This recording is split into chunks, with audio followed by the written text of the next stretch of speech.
और देखिए, लगातार स्वास्थ्य विशेषज्ञ चेता रहे हैं कि देश तीसरी लहर की पीक की तरफ आगे बढ़ रहा है। ऐसे में डर है कि कहीं आस्था के मेले कोरोना फैलाने की वजह ना बन जाएं। डर है कि कहीं इन मेलों से कोरोना गांव-गांव तक ना पहुंच जाए।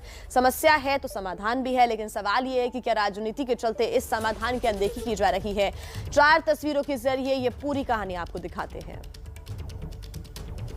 प्रयागराज की तस्वीरें, यूपी में माघ मेला, कहीं फैल न जाए कोरोना। गंगा सागर की तस्वीरें, गंगा सागर मेले में भीड़, जाम से खिलवाड़ क्यों? ये 2 तस्वीरें देखिए। पहली तस्वीर है प्रयागराज से और दूसरी तस्वीर है कोलकाता के पास गंगा सागर की। दोनों जगह लाखों की भीड़ जुटी है। प्रयागराज के माघ मेले में 14 जनवरी से लाखों की भीड़ जुटेगी। उससे पहले ही यहाँ कोरोना का अटैक हो गया है। मेला क्षेत्र में तैनात कई पुलिसकर्मी कोरोना संक्रमित पाए जा चुके हैं।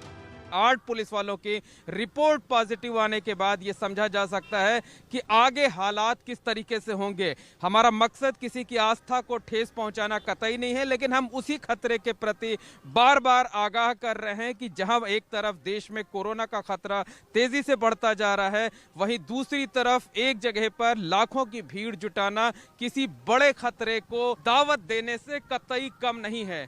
8 पुलिस कर्मियों के संक्रमित होने के बाद से यहाँ हड़कंप मच गया है। अफरा तफरी मची। वही हुआ जो हम आशंका जता रहे थे। ये कोरोना को दावत देने से कतई कम नहीं है। भक्ति भाव से झूमती इन महिलाओं को कोरोना की कोई परवाह नहीं। ये माघ मेले की तस्वीरें हैं, जहाँ एक कैंप में 50 से ज्यादा महिलाएं हैं। ये सभी देश के अलग अलग हिस्सों से आई हैं। हमें कोई डर नहीं लगता है मरने का। नहीं लगता है। हम जब किसान के बच्चे हैं, खेत में नहीं डरते तो हम चलने में भी नहीं डरते। मेले में इस तरह के सैकड़ों कैंप बने हैं, जहां लोगों का आना शुरू हो गया है। अब सवाल ये है कि यहाँ कोरोना नियमों का पालन कैसे होगा। कुछ ऐसा ही हाल गंगा सागर मेले का है।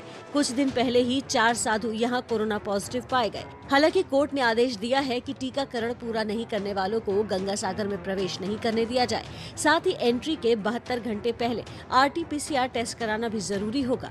कलकत्ता हाईकोर्ट ने निगरानी के लिए नई कमेटी भी बना दी है, लेकिन आशंका इस बात की है कि यहाँ दूर दराज से लोग पहुँचेंगे और जरा सी लापरवाही कोरोना को गाँव-गाँव तक पहुँचा देगी।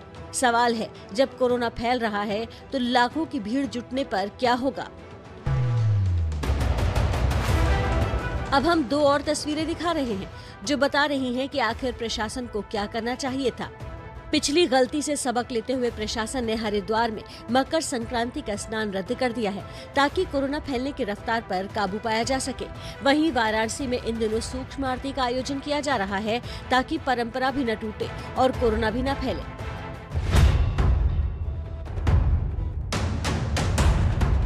ABP न्यूज लगातार ये मुहिम चला रहा है कि कोरोना के बीच कोई भी ऐसा आयोजन नहीं होना चाहिए जिसमें बड़ी संख्या में लोग एक साथ जुटे। हमारी मुहिम के बाद ही चुनाव आयोग ने 15 जनवरी तक सभी चुनावी रैलियों और रोड शो पर रोक लगा दी, लेकिन आस्था के नाम पर सैकड़ों लोगों के जमावड़े पर प्रशासन और सरकारें हरिद्वार और वाराणसी से क्यों नहीं सीखती।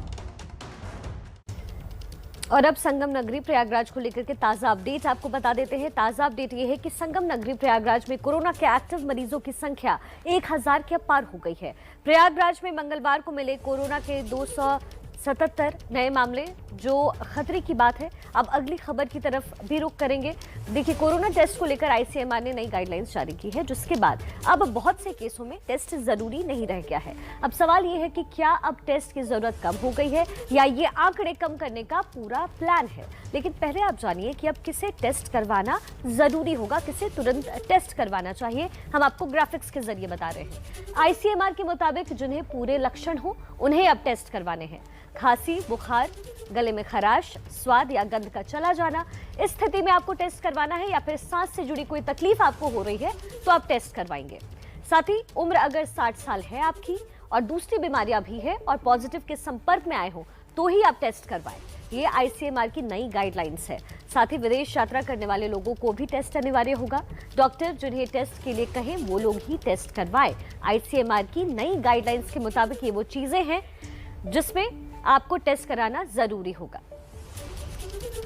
तो देखिए, अभी तक आरटीपीसीआर पॉजिटिव आने के बाद दोबारा टेस्ट कराकर ही पता लगता था कि मरीज नेगेटिव हो चुका है, इसलिए बार बार टेस्ट हो रहे थे। लोग घबराहट में भी टेस्ट करवा रहे थे। अपनी गाइडलाइंस में आईसीएमआर ने विस्तार से बताया कि किन लोगों को टेस्ट करवाने की जरूरत अब नहीं होगी। ये भी आपको ग्राफिक्स के जरिए बनाए। जिन्हें कोरोना के कोई लक्षण ना हो वो टेस्ट ना करवाएं। पॉजिटिव के संपर्क में आए लोग जिन्हें दूसरी बीमारियां ना हो वो टेस्ट ना करवाएं।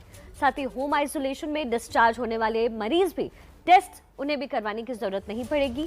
कोविड सेंटर से डिस्चार्ज हुए मरीज भी टेस्ट उनके लिए भी अनिवार्य नहीं है।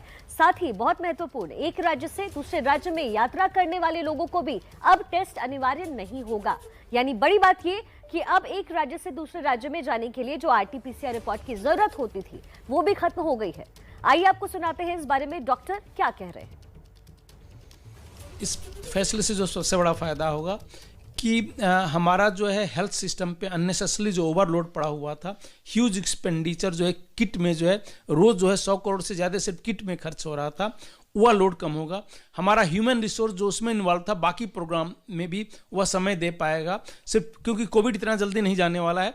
तो जो एविडेंसेज हैं कि जिससे ज़्यादा लोग मर रहे हैं, जो ज़्यादा प्रॉब्लम कर रहा है, हमें उस पर ध्यान देना चाहिए क्योंकि लाइफ बचाना जो है हमारी प्रायोरिटी है। तो जो सबसे बड़ा बेनिफिट मिलेगा वह मिलेगा। देखिए, एक तो ओमिक्रॉन जो वेरिएंट है बहुत तेज़ी से फैल रहा है। दूसरी चीज़ हमें ये मालूम है कि 80 से ज़्यादा प्रतिशत जो लोग हैं बिल्कुल माइल्ड इलनेस है उनमें से। जिन लोगों को थोड़ी सी सीवियर इलनेस है भी, उनको कोई बहुत ज़्यादा हॉस्पिटलाइजिंग की ज़रूरत नहीं पड़ रही है, ऑक्सीजन की ज़रूरत नहीं पड़ रही है। अब आप ये बताइए कि अगर हम कम्युनिटी में जहाँ बहुत हाई ट्रांसमिसिबिलिटी है, अधिकतर लोग एसिम्प्टोमेटिक हैं, कोई दिक्कत नहीं आ रही है, सब लोगों को टेस्ट करके हम क्या अचीव करना चाहते हैं? टेस्टिंग के पीछे कोई लॉजिक होना चाहिए। मान लीजिए अगर कोई आदमी निकलता है, उसको आपने पॉजिटिव बता दिया है, एसिम्प्टोमेटिक है, तो हम क्या अचीव करने वाले हैं? उससे हमें कोई चीज़ अचीव नहीं होने वाली है। तो मुझे लगता है जो आईसीएमआर का डिसीजन है कि जो सिम्प्टोमेटिक हैं उनको आप टेस्ट करो, जो हाई रिस्क कॉन्टैक्ट्स हैं उनको टेस्ट करो, और कम्युनिटी सेटिंग में एसिम्प्टोमेटिक टेस्ट करने की ज़रूरत नहीं है। ये एक अच्छा निर्णय है।